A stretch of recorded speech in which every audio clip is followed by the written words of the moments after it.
Bonjour, ici Sébastien du site internet chococlick.com.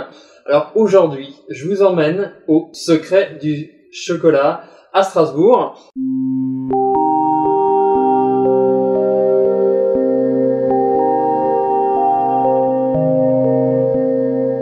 Alors comme vous pouvez voir la déco sympa de l'Orient Express. Alors je suis avec Tony.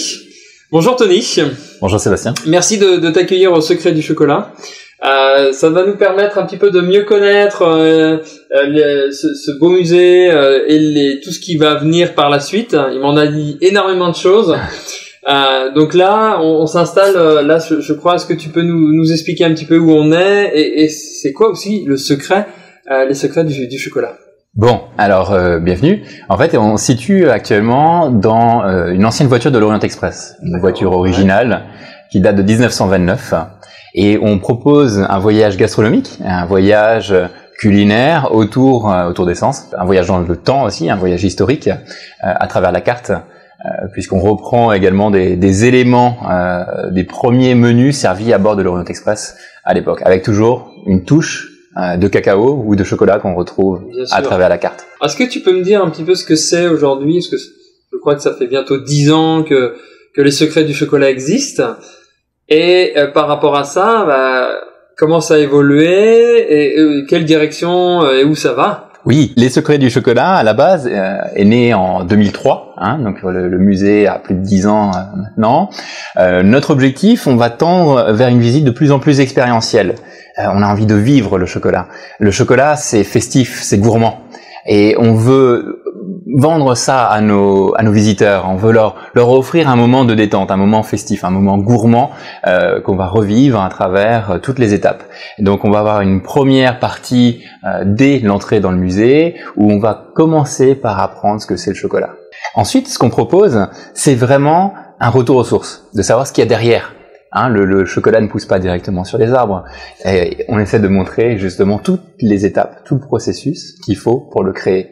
Donc on va avoir vraiment un aspect historique où se fait la culture du chocolat, où est-ce qu'on a les cacaoyers, où est-ce qu'ils poussent, etc. D'où ça vient, avec les différentes étapes qui vont déjà préconditionner le goût du cacao in fine. Ensuite, on a vraiment la partie fabrication, on voit les différentes machines qui montrent comment on produit le chocolat. Et ce qu'on essaye d'apporter, c'est vraiment de pouvoir faire la différence quand on ressortira du musée, les différences entre le ganache, le praliné, et de voir derrière quelques secrets de fabrication. Est-ce que tu me disais aussi, justement, par rapport à ces machines-là, que tu vas, dans les prochains mois, mettre en forme, en application, toutes ces machines-là et tout, pour que derrière ça puisse vivre. Oui, tout à fait. En fait, ce qu'on veut montrer aujourd'hui à nos visiteurs et de leur offrir, c'est vraiment de comprendre toutes les étapes de la fève jusqu'au chocolat. Donc en fait, on va reproduire, on va fabriquer nous-mêmes le chocolat, de la fève jusqu'au chocolat avec le chocolatier qui va mettre ça en œuvre et dans les différentes machines. Donc on aura effectivement les étapes de torréfaction, de pressage, etc. pour produire notre propre chocolat. Donc ça va être vraiment un parcours différent et donc une évolution, j'imagine, aussi par rapport à la dernière étape, une des dernières étapes que j'ai vues par rapport à la dégustation, oui, où le chocolatier lui aussi montre et explique toutes ces détails, quoi. Tout à fait. Et là, ce qu'il fait dans sa dernière étape de l'atelier, c'est de montrer le moulage ou ce qu'il est en train de réaliser. Donc quand il fait ses propres ganaches, ses propres pralinés, ses propres bonbons, et qu'il fait goûter à nos visiteurs. Et on décide des fois des recettes comme ça sur le coin d'une table avec un visiteur qui nous suggère une idée et on la mettra en pratique plus tard. Donc il y a vraiment un aspect d'échange. Et tout ça, tu me dis que tu avais pas mal de projets, le rendre plus interactif. Alors, est-ce que tu peux nous en dire plus par rapport à ça? Oui, avec plaisir. En fait, le rendre plus interactif, c'est pas forcément de mettre du numérique partout. Bien sûr, c'est un support aujourd'hui qui est vraiment important. Et d'ailleurs, il y a le musée connecté qui va sortir bientôt. C'est-à-dire qu'on va pouvoir aller plus loin et rechercher un petit peu plus loin grâce à un support qu'on va mettre en place qui est effectivement numérique pour aller un tout petit peu plus loin. Mais n'empêche que ça va ne pas prendre le dessus sur la visite normale de notre visiteur. L'objectif, c'est de lui apporter en plus ces services-là. Mais ce qu'on souhaite absolument, c'est qu'il puisse toucher, vivre le chocolat, cette matière tellement magique finalement. Et toi, qu'est-ce que tu rêverais pour le secret du chocolat dans les prochaines années? d'accomplir tout ce qu'on est en train de dire là. C'est juste de mettre tout ça en œuvre maintenant pour que nos visiteurs ressortent heureux et d'avoir appris de façon ludique toute l'histoire derrière le chocolat. Alors, tu me disais que ça faisait à peu près 3 ans que tu es dans le monde du chocolat. Qu'est-ce que toi tu penses de ce milieu-là? Qu'est-ce que ça t'évoque, le chocolat, déjà? Festif, les fêtes de fin d'année, les fêtes en famille.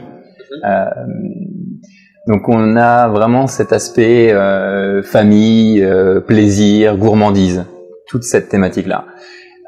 C'est ça que ça m'évoque dans un premier temps, partage, échange également. Donc vraiment rester sur ce domaine-là et pour l'offrir au musée. Ok, donc différentes choses, différentes manières. Est-ce que il y a des animations Secret du chocolat qui se passent? Plein d'animations. On a lancé notamment un cours le samedi matin. D'accord. Ouais. Il dure à peu près 4 heures en fonction des personnes. On a un vrai échange avec le chocolatier, donc on fabrique soi-même un demi-kilo de chocolat quand même. Okay, donc on repart avec sa propre production. Ça qui est intéressant. Et dans cette fabrication, on a la visite guidée du musée. Donc on a un premier atelier, on va s'approprier le chocolat. On va être soi-même un propre chocolatier. On va échanger sur le tempérage, sur les différentes techniques pour réaliser son chocolat. Donc on a lancé déjà ces ateliers. Il y a des ateliers aussi destinés plus aux enfants, surtout pendant les périodes scolaires et les mercredis, période de vacances scolaires. Les personnes, enfin les enfants, font eux-mêmes leur petit atelier et repartent avec leur petite création. Ça va de la fabrication d'un petit objet en chocolat, une petite décoration, ce genre d'activité. Qu'est-ce que tu pourrais dire aujourd'hui à quelqu'un qui souhaiterait visiter et vivre l'expérience des secrets du chocolat aujourd'hui? Est-ce que tu pourrais rajouter quelque chose pour le décider à venir pour aller plus loin, dire tiens, quand je vais à Strasbourg, je m'arrête et je vais visiter le secret du chocolat. Ce que je veux dire, c'est, on parlait de l'Alsace effectivement, donc il y a quand même une histoire à travers l'Alsace. C'est une région qui a un savoir-faire autour du chocolat. C'est quand même la première région exportatrice de chocolat en France, et 26% des emplois dans l'agroalimentaire sont dans la confiserie, la chocolaterie. Donc on a quand même devant même le vin d'Alsace qui est un des plus connus quand même, qui est majeur. Donc on est au-delà de ça au niveau, donc il y a un réel savoir-faire ici en Alsace autour de cela. Pourquoi venir au musée? Si on a envie de vivre tout simplement une expérience sympa autour d'une dégustation, autour de l'apprentissage du chocolat, ils sont les bienvenus. Bon parfait, super. Alors vous avez vu, franchement, en tout cas écoutez ce que dit Tony. Moi je vous invite, si vous passez à Strasbourg, de vous arrêter, faire une petite pause au secret du chocolat. Vous pourrez déguster le chocolat, vous pourrez bien apprendre pourquoi, comment, et aussi, donc bien entendu, voir l'histoire, le passage, et arrêtez-vous à l'Orient Express pour vous poser, prendre un petit déjeuner. Alors là, vous aurez fait le tour, et après, vous pourrez repartir tranquille. En tout cas, je te remercie, Tony, de ton accueil. Je vous remercie aussi de nous avoir suivis. Je vous dis en tout cas à une prochaine vidéo. À très bientôt. Merci, bye. Et on continue sur une note de chocolat peut-être ensemble? Bien sûr. À bientôt. À bientôt.